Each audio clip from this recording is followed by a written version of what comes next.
कोई नहीं बोला। उनके बड़े लड़का रुकुम ने जब ये शब्द सुने तो रुकुम खड़े होके चिल्लाने लगे, बुद्धि खराब है तुम्हारी, पागल हो गए हो तुम, किसकी पढ़ाई करने में लगे हो?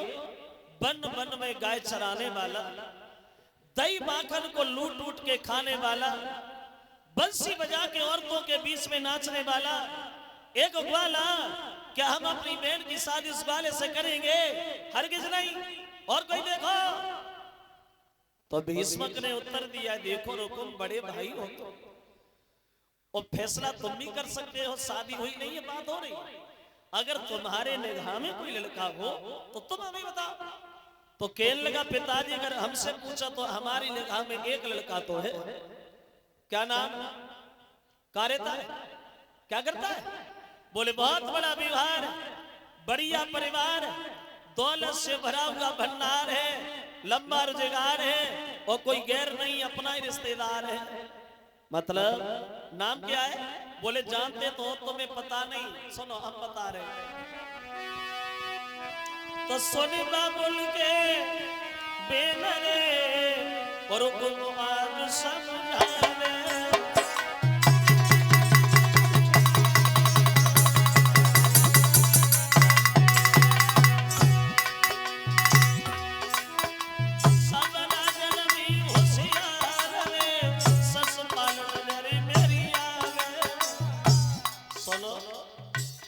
चंदेरी का रहने वाला, बहुत पैसे वाला है, रूप जिसका निराला है, दिल का बड़ा भोला भाला है, और रिश्ता में साला है। तो क्या हुआ?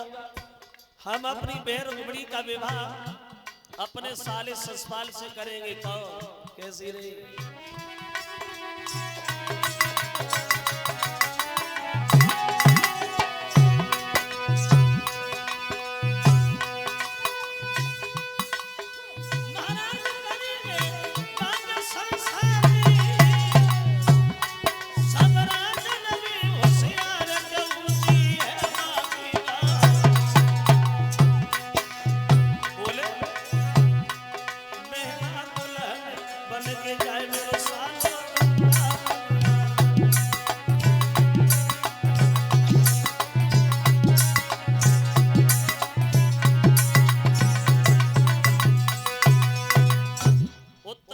चंदेरी का रहने वाला,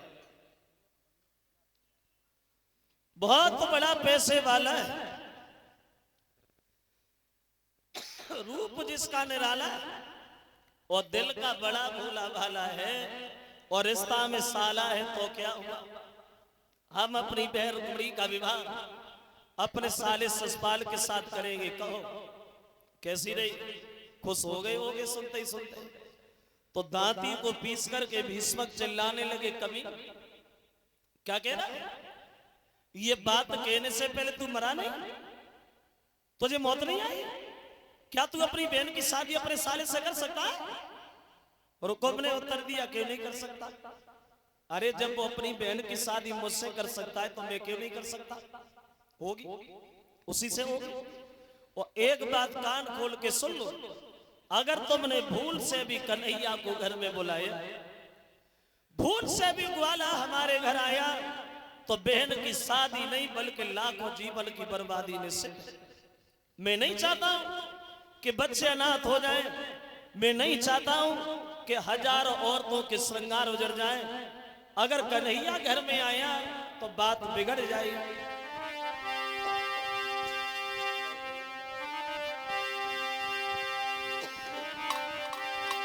और बोले,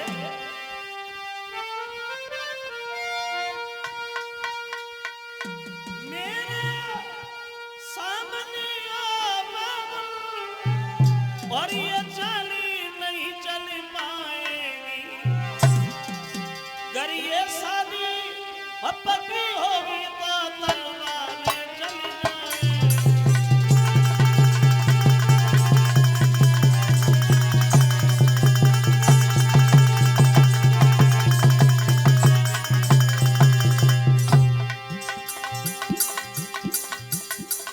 भूल से भी तुमने भूल की, भूल से भी तो बहन की शादी नहीं बल्कि लाखों जीवन की बर्बादी निश्चित है। वह बोला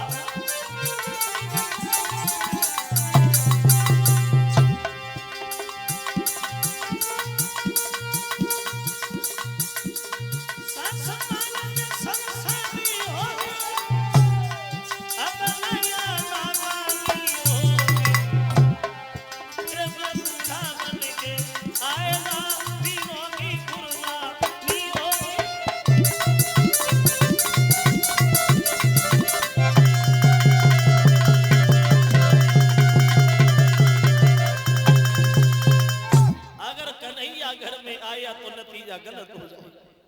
मैं नहीं चाहता कि बच्चे अनाथ हो जाएं, मैं नहीं चाहता कि हजारों औरतों की गोदी सुनी हो जाए, और मैं नहीं चाहता कि हजारों औरतें विधवा हो जाएं। अगर कन्हैया को घर में बुलाओगे तो नतीजा गलत होगा। तो भीष्मक रुकुम को समझाने लगे, देखो रुकुम, हमारे घर में 2-4 लड़कियां नहीं, अकेली रुक्मिणी, इसलिए मेरी बात सुन ले रुकुम। और बोले अरे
सुनो, हमारे घर में 2-4 लड़कियां नहीं, अकेली रुक्मिणी।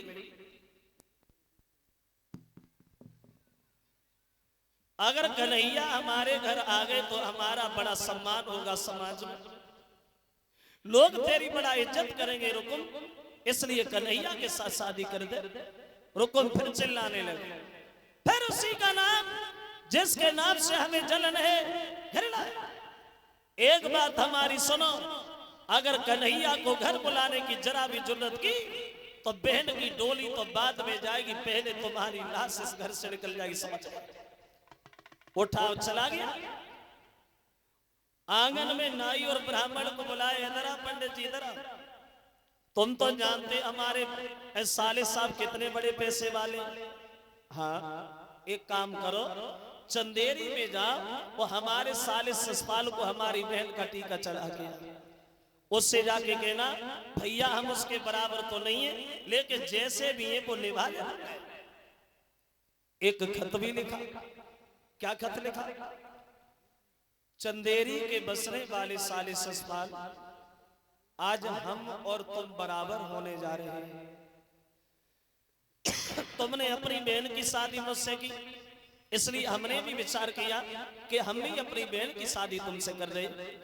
लेकिन एक बात ध्यान रखना, बड़ा होशियारी से आना, फौज लेके आना,